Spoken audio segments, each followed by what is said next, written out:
Praise the Lord. ஆண்டவராகிய இயேசு கிறிஸ்துவின் நாமத்தினாலே உங்கள் யாவரையும் இந்த அருமையான நிகழ்ச்சிக்கு நாங்கள் வாழ்த்தி வரவேற்கிறோம். கர்த்தர் நல்லவர். ஞாயிற்றுக்கிழமையிலே தேவ சமூகத்தில் போய் இருந்து கர்த்தரை ஆராதிப்பது எத்தனை மகிழ்ச்சி. அப்படி கர்த்தரை ஆராதித்துட்டு வந்திருக்கிறோம். இந்த நாளிலும் கூட கடந்த நாட்களிலே நான் ஒரு காணொளியை, ஒரு வீடியோவை பார்த்து கொண்டிருந்தேன். மிகுந்த ஆச்சரியமாய், மிக பிரம்மாண்டமாய் இருந்தது. நீங்களும் அந்த வீடியோவை பார்க்க வேண்டும். ஸ்வீடன் நாட்டிலே 113 ஆண்டுகள் பழமை மிக்க ஒரு தேவாலயம். பாருங்க, இந்த தேவாலயத்திற்கு கீழே அநேக சுரங்கங்கள் காணப்பட்டது.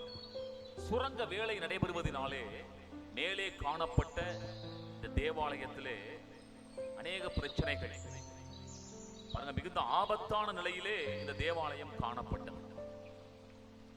ஏனென்றால் கீழே வேலை செய்யப்படும் பொழுது மேலே இருக்கிற அந்த ஆலயங்கள் பழுதடைகிறது, அநேக கிராக் விடுகிறது, அநேக பிரச்சனைகள் தேவாலயத்திலே உண்டாகிறது. இப்பொழுது மக்கள் அனைவரும் சேர்ந்து ஒரு முடிவெடுக்கிறார்கள்.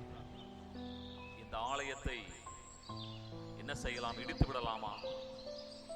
இல்லாவிட்டால் இன்றைக்கு இருக்கிற விஞ்ஞானம், அறிவியலை வைத்து நம்ம இந்த ஆலயத்தை வேறு இடத்துக்கு நகர்த்தலாமா என்று அவர்கள் யோசித்த பொழுது அவர்கள் வேறு இடத்துக்கு நகர்த்தி விடலாம் என்று முடிவு செய்கிறார்கள். பாருங்க, இதற்கு பல கோடிகள் செலவாகுமே.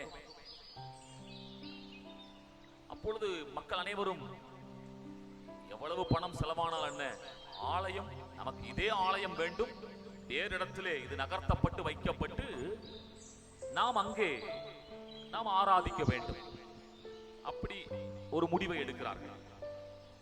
பாருங்கள், ஒரு சாதாரண ஒரு கல்லை, ஒரு பாறையை நகர்த்துவதே அவ்வளவு கடினமான காரியம். ஆலயம் மொத்தம் 672 டன் இடை கொண்ட இந்த ஆலயத்தை நகர்த்துவதென்றால் எவ்வளவு மிகப்பெரிய வேலை. அப்பொழுது பெரிய பெரிய விஞ்ஞானிகள் வரவழைக்கப்பட்டு, அறிவியலாளர்கள், தொழில்நுட்ப காரியங்கள் எல்லாம், பெரிய பெரிய இயந்திரங்கள் கொண்டு வரப்படுகிறது. பாருங்க, இந்த ஆலயத்தை அருகிலே ஒரு 5 கிலோமீட்டர் தொலைவிலே நகர்த்தி இதற்கென்று ஒரு இடம் குறிக்கப்பட்டு அதிலே வைத்து விடலாம் என்று முடிவு செய்கிறார்கள்.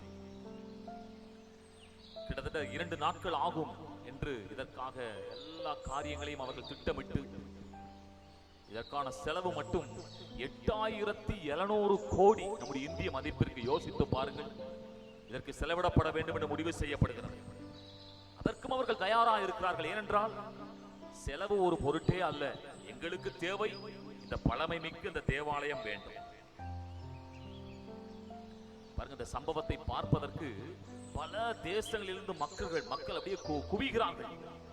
அவர்களுக்கு மிகுந்த சந்தோஷம்.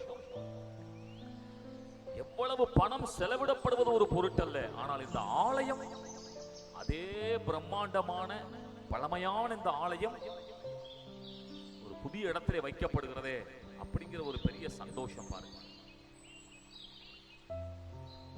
இதை இவர்கள் தங்களது பணத்தை கொண்டு, தங்களது முழு பலத்தை கொண்டு இந்த காரியத்தை செய்கிறார்கள். இதை பார்த்த பொழுது எனக்கு வேதத்தின்படி சில கேள்விகளை கேட்க தோன்றியது.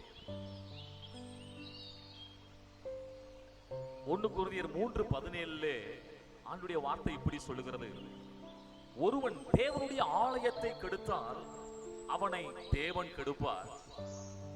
தேவனுடைய ஆலயம் பரிசுத்தமாய் இருக்கிறது, நீங்களே அந்த ஆலயம் என்று ஆண்டுடைய வார்த்தை சொல்லுகிறது.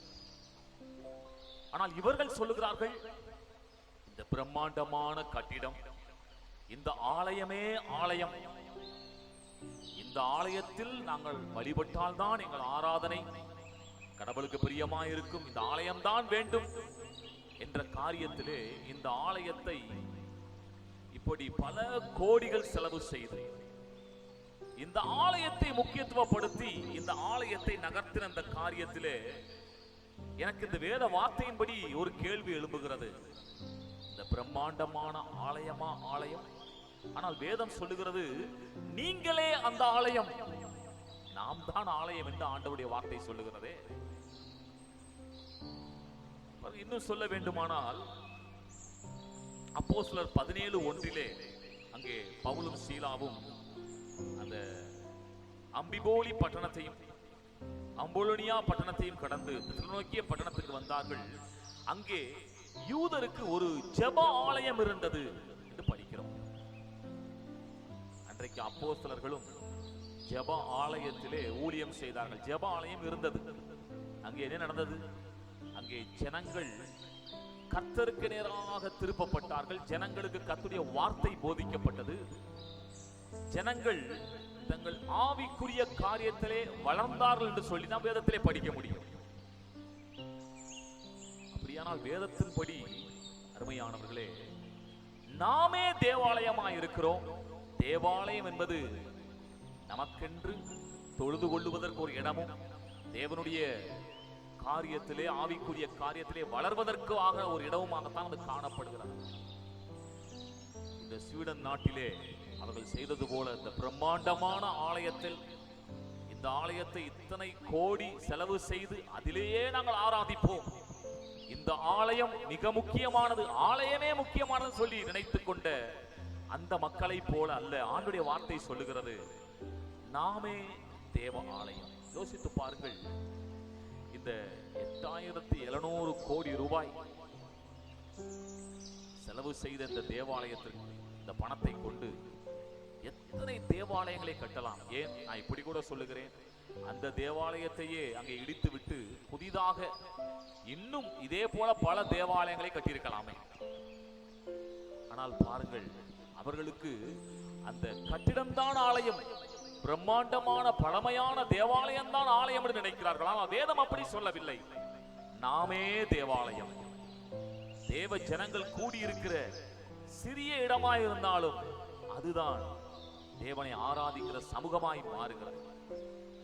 நான் அடிக்கடி வட இந்திய ஊழியங்களுக்கு செல்வதுண்டு. அங்கே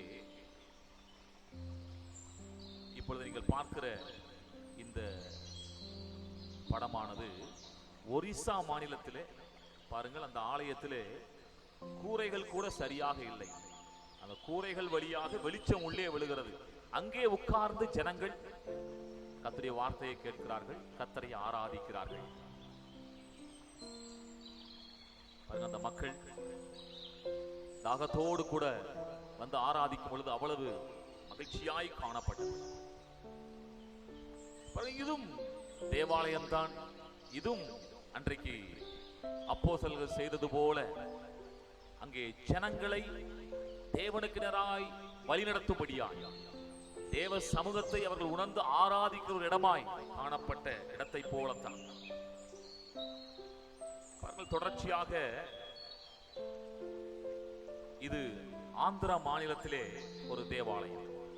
பாருங்கள், உள்ளே இவ்வளவு நெருக்கமான இடம்.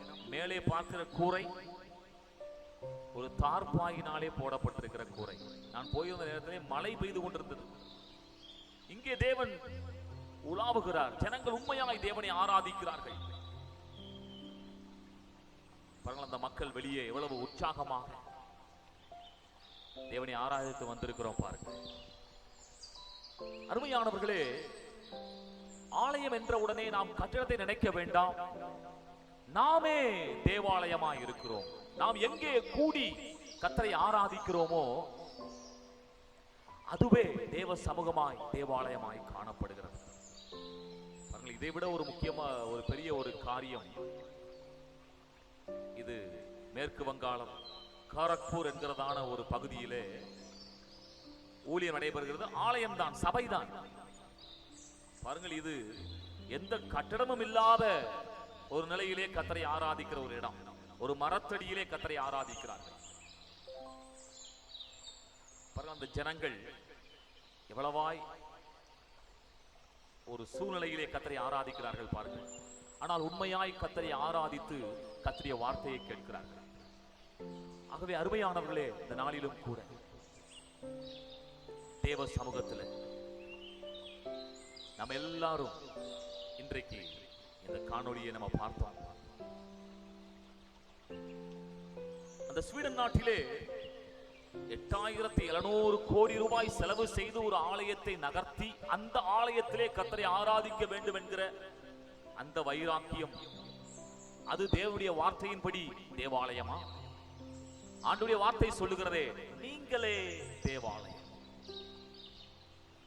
தேவனை உண்மையாய் ஆராதிக்க வேண்டும் என்கிற மனநிலையோடு கூட, கட்டிடம் கூட இல்லாமல் இருந்தாலும் பரவாயில்லை, கூடி இருந்து தேவனை உண்மையோடு ஆவியோடும் ஆராதிக்கிற அந்த ஆராதனை அல்லவா தேவ சமூகம். அதுவே தேவாலயமா இருக்கிறது. பிரியமானவர்களே, ஆகவே இந்த நாளிலே தேவாலயம் எது என்பதை உணர்ந்து கொள்ளுவோம். நாமே தேவாலயம். நம்முடைய ஆலயத்தை பரிசுத்தமாய் காத்துக்கொண்டு, நம்மை பரிசுத்தமாய் காத்துக்கொண்டு தேவ சமூகத்திலே வந்து பரிசுத்தமுள்ள கரங்களை உயர்த்தி கர்த்தரை ஆராதிக்கும் பொழுது, அந்த பரிசுத்த கூட்டம் கர்த்தரை ஆராதிக்கும் பொழுது, அதுவே தேவ சமூகமாய் தேவாலயமாய் இருக்கிறது. இந்த நாளிலே இந்த காணொளியை காட்சியை கண்ட அருமையான சகோதர சகோதரிகளே, நாமே தேவாலயம். நாம் கூடி இருக்கிற 2-3 பேர் நாமத்திலே எங்கே கூடி இருக்கிறீர்களோ அவர்கள் மத்தியிலே இருக்கிறேன்னு சொன்ன அவருடைய வார்த்தையின்படி அவருடைய சமூகம் இருக்கிற இடமே தேவாலயம். இந்த நாளிலே நாம் அதை உணர்ந்து கொள்ளுவோம். இந்த வார்த்தையின்படி கர்த்தர் நம்மை ஆஸ்வதிப்பாராக. அருமையானவர்களே, இந்த காணொளி மூலமாக உங்களை சந்தித்தது மிகுந்த மகிழ்ச்சி. இப்படிப்பட்ட தேவாலயங்கள் நம்முடைய இந்த தேசத்திலே காணப்படுகிறது. உங்களுக்கு இந்த இப்படிப்பட்ட தேவாலயத்தை நீங்கள் பார்க்க வேண்டும் என்றாலும், இந்த ஆலயத்தை கட்டி கொடுக்க வேண்டும் என்றாலும் நீங்கள் எங்களிடத்திலே தொடர்பு கொள்ளலாம். நம்ம சேர்ந்து தேவ ராஜ்யத்தை நாம் தேசத்திலே நாம் கட்டுவோம். கர்த்தர் நல்லவர். மீண்டுமாய் நாம் பார்க்கும் வரை கர்த்தருடைய கிருபை நம் அனைவரோடு இருப்பதாக. Thank you. God bless you.